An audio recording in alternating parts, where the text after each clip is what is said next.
Russia celebrated Victory Day. The 9th of May is when Russia commemorates the Soviet Union's victory over Nazi Germany in World War II.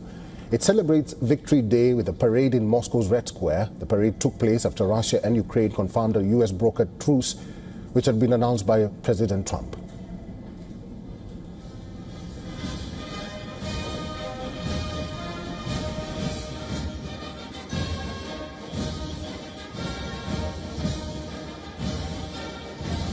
This year's Victory Day parade was scaled down. For the first time in nearly 2 decades, Russia's Victory Day parade did not feature heavy military arsenal.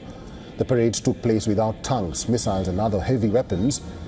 There was still the traditional flyover of combat jets, but the lack of heavy ground vehicles marked a significant departure from tradition. Security was tight in Moscow as Russian President Putin and several foreign leaders attended the parade.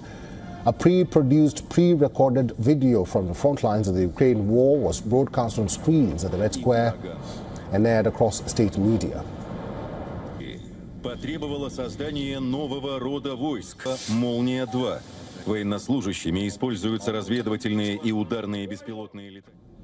Бойцы Корейской народной армии плечом к плечу с российскими военнослужащими внесли весомый вклад в освобождение Курской области от неонацистских захватчиков, проявив при этом массовый героизм. The parade also featured troops from North Korea as a tribute to Pyongyang for sending its soldiers to fight against Ukraine in Russia's Kursk region.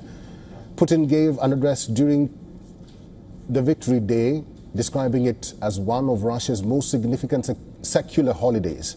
During his speech, he rallied support for Moscow's war against Ukraine.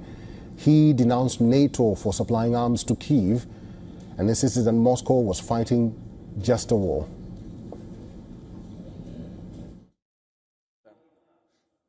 The great feat of the generation of winners inspires the soldiers who are carrying out the tasks of a special military operation today. They face an aggressive force that is armed and supported by the entire NATO bloc. And despite this, our heroes go forward. A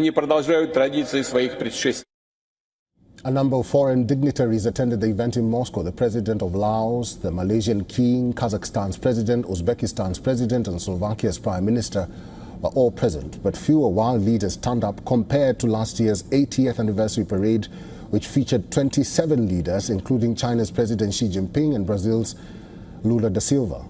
Just as the 3-day ceasefire kicked in, Ukrainian President Volodymyr Zelensky ordered his army not to attack Moscow's Red Square during the parade. However, the Ukrainian president had earlier declared that upholding peace on May 9th will be dependent on Russia's actions leading up to the ceasefire.